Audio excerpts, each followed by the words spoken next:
Welcome back to the life of Joseph, from trials to triumph. Thank you for joining us again as we continue this incredible story of faith, resilience, and purpose. Last time, we explored Joseph's life as a young dreamer, his father's favorite, yet despised by his brothers. Their jealousy led to a moment of betrayal that changed Joseph's life forever. But what happened next? How does a beloved son, stripped of his coat and cast into a pit, face the harsh reality of being sold into slavery? What thoughts raced through his mind as he walked into a foreign land, bound and broken? Could there still be hope amidst despair? In this chapter, we follow Joseph's journey into Egypt, a journey that was both physical and spiritual. Along the way, we'll witness how even in the darkest moments, God's hand was at work, preparing Joseph for something far greater than he could imagine. Stay with us as we step into the next chapter of Joseph's remarkable story, a chapter that reminds us all that purpose often begins where comfort ends. The desert stretched endlessly, an ocean of golden dunes shifting under the relentless sun. Each step of the camels was a slow, deliberate motion, their hooves sinking into the scorching sand. The heat was oppressive, wrapping around me like an unyielding blanket. My wrists ached from the coarse ropes that bound them, each movement a painful reminder of my captivity. The caravan moved forward in silence, save for the occasional groan of the camels or the muffled conversations of the traders. I looked around, my eyes meeting those of the other slaves. Hollow, resigned, their expressions mirrored the despair I tried to push away. Yet deep within me, a flicker of hope remained, a fragile thread that refused to break. "God," I whispered under my breath, the words barely audible against the sigh of the wind.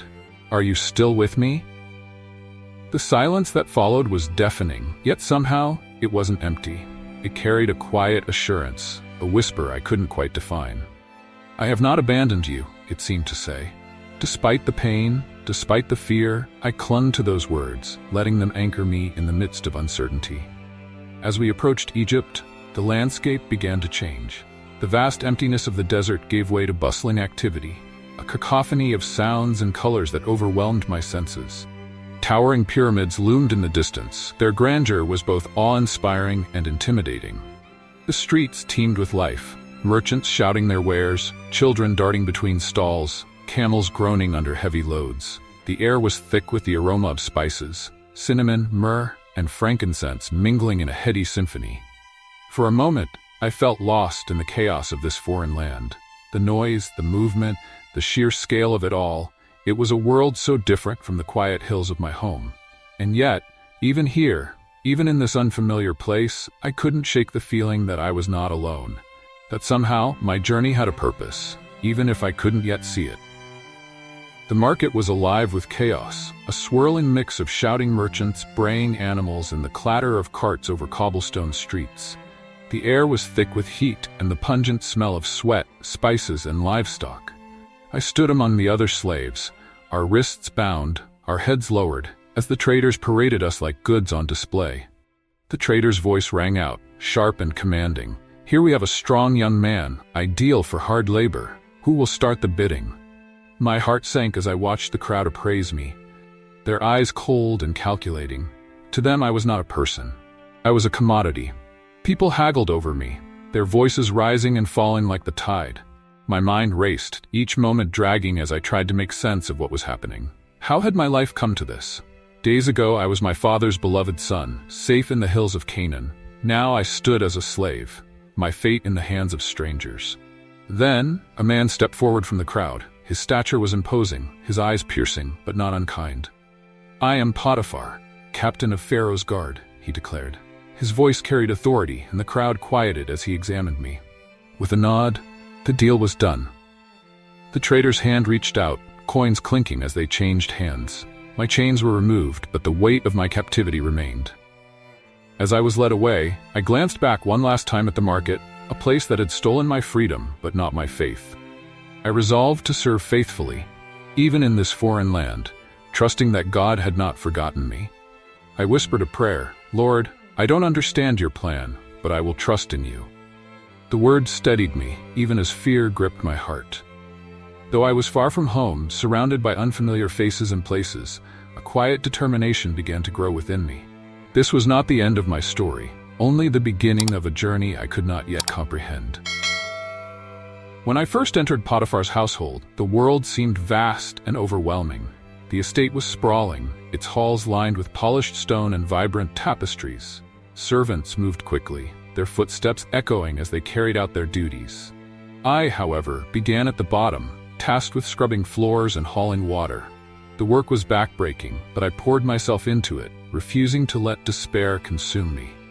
Each morning I woke before dawn, my knees hitting the ground in prayer. "Lord, grant me strength for today and faith for tomorrow," I whispered, the words steadying me as the day began. The hours were long, but with every task, no matter how small, I sought to do it well, believing that even in servitude, I could honor God. Potiphar was a man of great authority, his presence commanding respect. He observed everything with a keen eye, and it wasn't long before he noticed me. "Joseph," he said one afternoon, his tone thoughtful, "you have a gift. Everything you touch seems to prosper."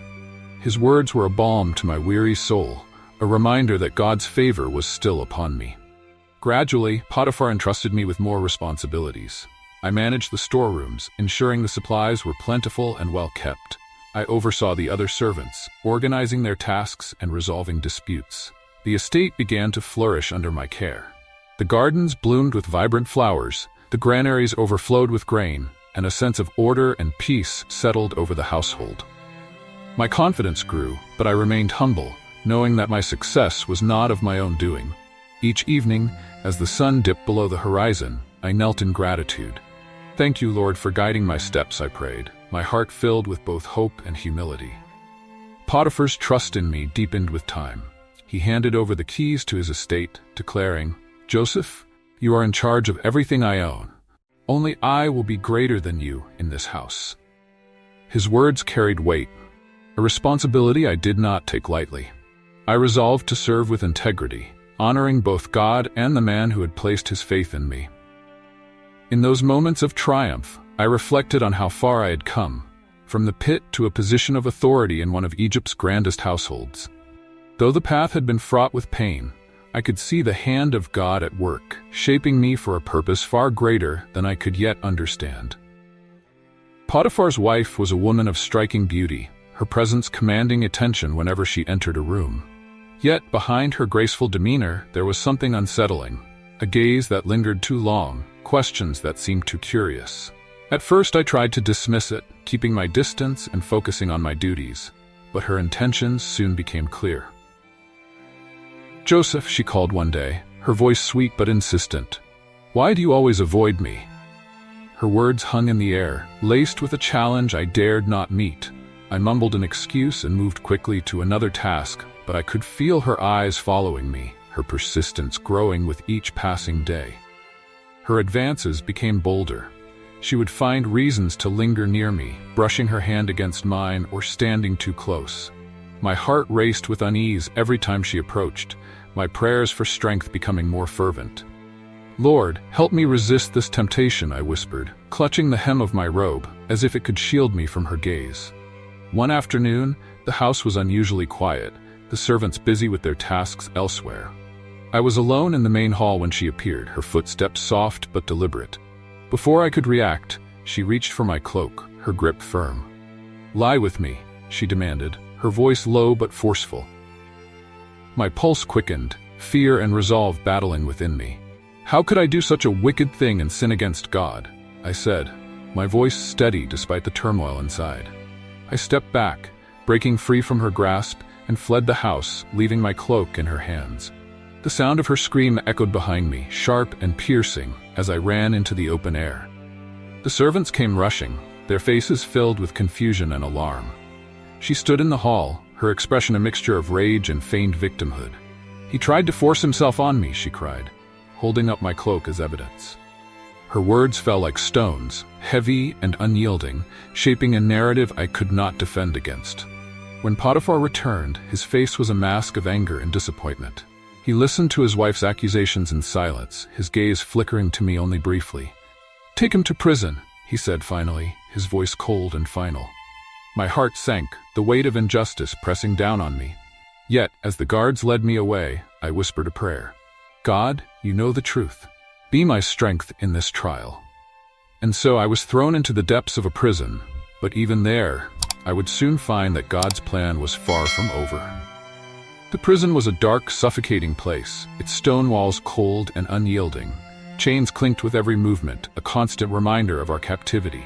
The air was heavy with dampness, carrying the acrid scent of despair. I sat in the corner of my cell, knees drawn to my chest, my mind swirling with questions I couldn't answer. "Lord," I whispered, my voice cracking in the silence, "I served faithfully. Why am I here?" The days passed slowly, each one bleeding into the next. Sunlight barely reached the depths of the prison, its faint glow slipping through narrow cracks in the walls. The shadows seemed alive, shifting and stretching as if to mock the hope I clung to. My fellow prisoners spoke in murmurs, their voices tinged with resignation. Yet, even in this pit of despair, I refused to let bitterness take root in my heart. I turned to prayer, my lifeline in the darkness. Each morning, I knelt on the cold, hard floor, my hands clasped tightly. "Lord, I do not understand your plan," I prayed, my words steady despite the storm within. "But I trust you are with me." Slowly, the weight of my circumstances began to lift, replaced by a quiet peace I couldn't explain. The prison warden took notice of me. "Joseph," he said one day, his tone curious, "there's something different about you. You do your work without complaint, and the others listen to you." He began entrusting me with small responsibilities, organizing the meals and mediating disputes among the prisoners. Before long, I was given charge of the entire prison. It was a strange turn of events, but one I accepted with humility. I began to see the prison not as a punishment, but as another step in God's plan. The despair that once threatened to consume me was replaced by purpose. I spoke to the other prisoners, offering words of comfort and hope. "This is not the end," I told them. "Even here, God is with us." Though the chains still bound my wrists, my spirit felt free. The darkness of the prison was no longer a place of defeat, but a crucible shaping me for what lay ahead. Even in the depths of the prison, God's purpose for me was unfolding. Little did I know, this place of confinement would become the stage for His next great work in my life. As I sat in the dim light of the prison, my thoughts often wandered to the moments that brought me here. Betrayed by my brothers, wrongly accused in Potiphar's house, stripped of my freedom and left to navigate a path I did not choose. Yet even in the darkest corners of this place, I felt the faint whisper of God's presence. He was not absent. He was working, even when I couldn't see it. Have you ever felt punished for doing the right thing, like your integrity has cost you more than it has rewarded you? It's a bitter feeling, isn't it? To stand firm in your values only to find yourself facing rejection, loss, or injustice. Joseph's story reminds us that our trials are not without purpose. What may seem like a setback, a betrayal, a false accusation, a season of waiting, might be the very tool God uses to shape us for something greater. As Romans 8:28 declares, "And we know that in all things God works for the good of those who love Him, who have been called according to His purpose." Take heart in your struggles, for they are not the end of your story.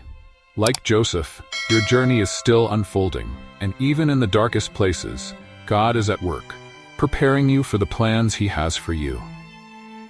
In this chapter, we witness Joseph's descent into slavery and his arrival in Egypt.